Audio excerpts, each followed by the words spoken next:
Hi guys, welcome back to my channel Heal Truly पे आप सभी का स्वागत है। मेरा नाम अमृता है। आई होप आप सब बहुत अच्छे होंगे।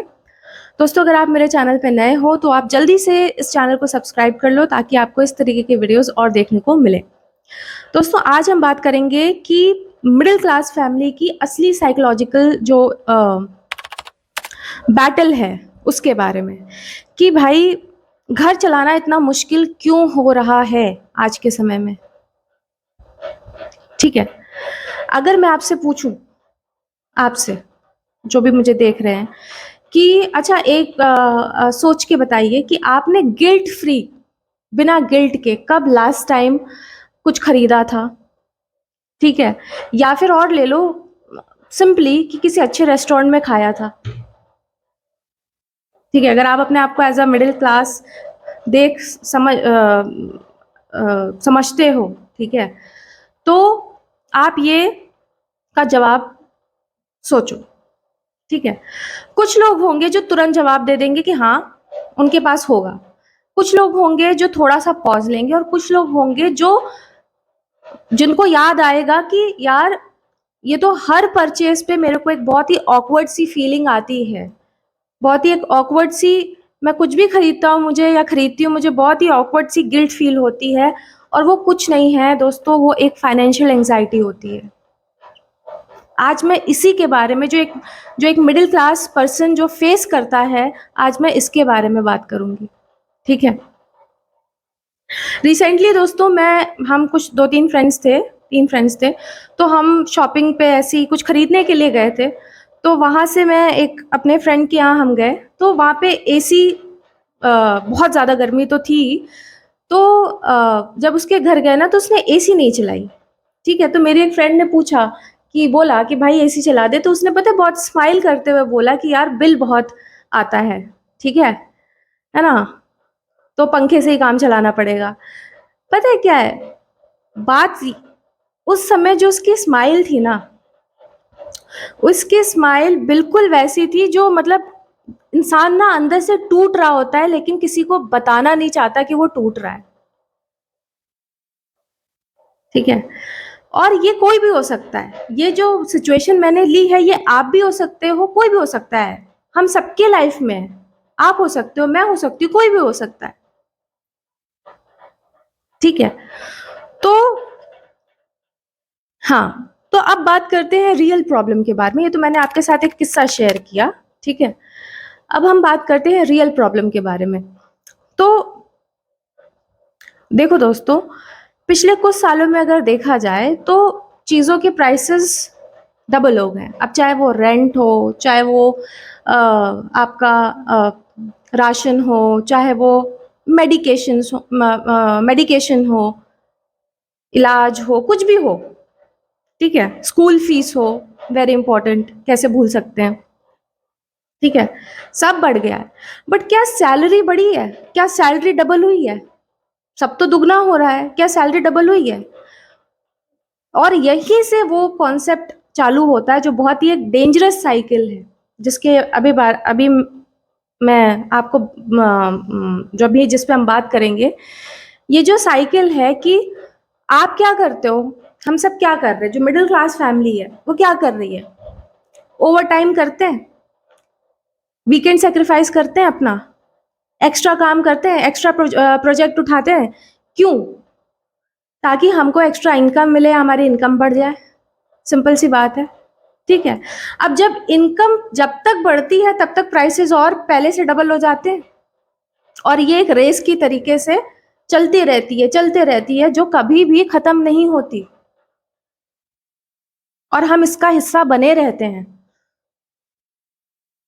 ठीक है, और आज के समय में ये चीज डबल इसलिए भी हो गई है। देखो, आज के टाइम में औरत भी कमा रहा है, आदमी भी कमा रहा है, औरत भी कमा रही है। ठीक है, क्यों पहले ऐसा कहा जाता था कि यार पहले तो एक बंदा कमाता था और घर चलता था, है ना। आज के टाइम पे नहीं हो पा रहा है। आज के टाइम पे दोनों तरफ लोड है। एक औरत के, आदमी तो पिस ही रहा है, औरत भी डबल पिस रही है, क्योंकि वो बाहर भी काम कर रही है, घर में भी काम कर रही है। ठीक है, लेकिन उससे भी बड़ी बात है कि दोनों लोग काम कर रहे हैं फिर भी उन्हें इनफ फील नहीं हो रहा है फाइनेंशियली। पूरी नहीं हो पा रही है। ठीक है, तो ये चीज है, ये प्रॉब्लम है। अब साइकोलॉजी में एक कॉन्सेप्ट है, जल्दी से आपको बताती हूँ, ठीक है, कि हम बोलते हैं कि क्रोनिक फाइनेंशियल स्ट्रेस सिंड्रोम, इसका मतलब क्या होता है। इसकी इतने लंबे चौड़े उस पे मत जाना, सेंटेंस पे मत जाना, इस पूरे इतना समझो कि जब हमें हमेशा एक टेंशन बनी रहे पैसों को लेकर के, तो हमारा ब्रेन ना एक सर्वाइवल मोड पे चला जाता है। अब सर्वाइवल मोड पे जो जब चला जाता है तो होता क्या है, हम बस खाली जो तुरंत क्या कहते हैं उसको, जो आज का खतरा बनेगा ना फाइनेंसेस में, बस हमारा ध्यान उसी पे ही होता है, उसे ही हैंडल करो, उसे ही डील करो। हमें कोई लेना देना नहीं है फ्यूचर प्लानिंग का, उस वो बंद है हमारी। कोई क्रिएटिव थिंकिंग, ऐसी चीज जो पैसे बना सकती है, सब बंद है। ठीक है, खुशियों को जीना उस स्ट्रेस की वजह से, एंजॉय करना, सब बंद। ठीक है, होके भी नहीं है ना। तो ये है, इवन आप देखोगे कि बहुत जगहों पे, बहुत घरों में छोटी छोटी चीजें, कि कुछ टूट गया, फूट गया, कोई अनएक्सपेक्टेड बिल हो गया, कुछ भी अगर हो जाता है तो कोई एक चीज शिफ्ट हो जाती है दूसरे, मतलब उसका आना शिफ्ट हो जाता है छठे महीने, सातवें महीने, या एक साल बाद। ऐसा ऐसा ऐसा भी होता है ना। या इतना, मतलब कोई छोटी छोटी सी चीजें भी इंसान जो है उसको बड़ी लगती है, वो फाइनेंसिस उसके लिए एक चैलेंज बन जाता है। ठीक है, होता क्या है, अब ये सारी चीजें हमारे दिमाग, हमारे नर्वस सिस्टम को ओवर टैक्स करता है, उसके लिए सारी चीजें ओवर टैक्सिंग है। ठीक है, हम लोग और एग्जॉस्टेड फील करते हैं। ठीक है, अब इन सब चीजों से इम्पैक्ट क्या पड़ रहा है, इम्पैक्ट ये पड़ रहा है कि हमें जो डिसीजन लेना चाहिए उस फाइनेंशियल प्रॉब्लम से निकलने के लिए, उस स्थिति से निकलने के लिए, वो हम नहीं ले पाते हैं। ठीक है, एक्चुअल जो डिसीजन लेना है, जो वाकई में हमें उससे निकाल सकता है, ठीक है, हम वो नहीं ले पाते हैं। अब वो कुछ भी हो सकता है, कोई नई स्किल सीखना, कोई स्मार्ट इन्वेस्टमेंट ढूंढना, प्लान करना और इन्वेस्ट करना, या अपना टाइम मांगना। कई कई बार आपके बॉसेस जो 40s और 50s में है ना, क्योंकि वो स्किल, उनको लगता है वो स्किल अपग्रेड नहीं कर सकते, ठीक है, उस पर काम नहीं कर सकते, तो प्राइवेट कंपनी क्या होती है, हायर एंड फायर चलता है उनका। ठीक है, तो वो वहां पे एक्सप्लॉइट होते हैं, क्योंकि उनको लगता है यार अब मैं कहाँ जाऊंगा, तो कर रहे हैं, घिस रहे हैं। हेल्थ इश्यूज इतने आ रहे हैं कि चल तक नहीं पा रहे हैं, लेकिन एक कॉल की बॉस पे फिर भी जा रहे हैं। ठीक है, मेडिकल ओवरलोड, सब कुछ हो रहा है। ठीक है, जितनी इनकम नहीं है उससे ज्यादा तो वो उनके एक्सपेंसेस मेडिकेशन में जा रहे हैं। तो आप समझ रहे हो कितना ज्यादा इंसान इन सब चीजों से त्रस्त है, एक मिडिल क्लास पर्सन। ठीक है, तो ये सारा चीज होता है ना। आप ये डिसाइड नहीं कर पा रहे हो जो एक्चुअली इन सब चीजों से निकाल सकता है आपको। उसके बाद अब हमें करना क्या है, जो इसका हील ट्री का, जो मैं एक कहते हैं ना, जो सबसे एक प्लस पॉइंट है, कि ये बात की हमने, निकालेगा क्या। फाइनेंशियल एक्सपर्ट्स जो हैं, जो कोचेज हैं, वो क्या बताते हैं, वो ये बताते हैं, एडवाइस करते हैं, 3 स्टेप आपको बताऊंगी, 3 चीजें, 3 शिफ्ट्स लेकर के आओ अपने अंदर। सबसे पहला, आज ही एक पेन और पेपर उठाओ, आपको उठाना है, उसमें लिखना है कि क्लियरली, सबसे पहला स्टेप है कि मेरे लिए इनफ क्या है। अगर आप एक घर चला रहे हो, औरत हो या आदमी हो, मेरे लिए फाइनेंशियली इनफ क्या है, और मेरा बेयर मिनिमम मिनिमम क्या है, कि इससे मैं इस चीज से तो मैं कॉम्प्रोमाइज नहीं कर सकता हूँ या कर सकती हूँ, और ये मेरे लिए इनफ है।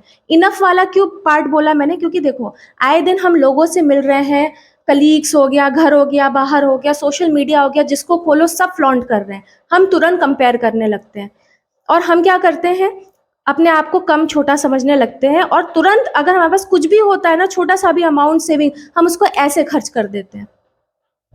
ठीक है, फिर बाद में स्ट्रेस लेते हैं। तो ये चीज हमें नहीं करनी है। तो इससे बचने के लिए आपके पास होनी चाहिए क्लैरिटी। फाइनेंशियल एंजाइटी को बीट करने के लिए क्लैरिटी चाहिए, वो इसका एंटीडोट है, कि आपका बेयर मिनिमम क्या है, आपका इनफ क्या है। जब ये क्लियर रहेगा आपको नहीं होगी फाइनेंशियल एंग्जाइटी, पहली चीज़। दूसरी चीज़ जो है वो है कि आपको कोई एक स्किल, जो मैं हमेशा बोलती हूँ, एक स्किल, सिर्फ एक स्किल सीखनी है। आप किसी भी एज के हो, 40s में हो, 50s में हो, 30s में हो, ठीक है, एक स्किल पे काम करो, डेली 20 मिनट दो। आपको ये इसका अंदाजा नहीं, आप किसी भी कंपनी में लगे हुए हो, मैटर नहीं करता, आपको अंदाजा नहीं है कि वो एक स्किल आपके लिए एक इनकम जनरेट कर सकती है। ढूंढो, एक स्किल ढूंढो जो आप कर सकते हो। शायद कोई ऐसा होगा जो बहुत पहले मैथ्स में बहुत अच्छा रहा होगा, ठीक है, आप आपको पता है यार, कल के दिन अगर मेरे पास, मैं कंपनी में नहीं वो कुछ कर रहा हूँगा, तो कम से कम मैं अपने कॉन्सेप्ट्स को ब्रशअप करके मैं पढ़ा सकता हूँ या पढ़ा सकती हूँ, ठीक है। तो वो जो एक एंजाइटी आती है कि अब क्या, और आप जो एक लाचार के तरीके से अपने आप को एक्सप्लॉइट करने होने देते हो ना दूसरों के द्वारा, वो चीज आप करने से बचोगे। जो आप टाइम दे देते हो उससे आप बचोगे। एक स्किल की कीमत समझो, ठीक। तीसरी चीज वेरी वेरी इंपॉर्टेंट, कि फ्लेक्सिबिलिटी को वैल्यू करना। फ्लेक्सिबिलिटी को वैल्यू करना मतलब, अगर आपकी जॉब, कंपनी में लगे हो, कहीं पे भी काम करो, अच्छी बात है, किसी भी एज की हो, अच्छी बात है। आपका टाइम और एनर्जी जहां आपको अभी पता चल नहीं रहा है, मतलब आप लगा रहे हो लेकिन आपको महसूस नहीं होता है, वो एक अच्छी फाउंडेशन है कि आप थक नहीं रहे हो, एग्जॉस्ट नहीं हो रहे हो, ठीक है। तो ऐसे कुछ भी हो सकता है, कोई क्रिएटिव आउटलेट हो सकता है, कुछ भी हो सकता है, वो एक साइड हसल के तौर पर अपने आप को उसके लिए देखो। फ्लेक्सिबल रहो कि अगर ये चीज हटी तो इस चीज के लिए अपने आप को, ये मैं करूंगा या ये मैं करूंगी। तो फ्लेक्सिबिलिटी रहना आज के टाइम में, वो आपको एक फाइनेंशियल एंजाइटी से बचाएगी, ठीक है। तो साइड काम, ठीक है, साइड हसल, ठीक है, उसके लिए आपको देखते रहना, उसके लिए काम करते रहना, कि उसमें भी क्या मैंने बोला, टाइम और एनर्जी दोनों। जब ये साइड हसल तभी काम होगा, सपोज करो आज आप किसी कंपनी में लगे हुए हो, और मैं बात कर रही हूँ साइड हसल का, ये साइड हसल अगर आपका मेंटली एग्जॉस्ट कर रहा है आपको, तो वो बेकार है, हटा दो उसको, भगा दो।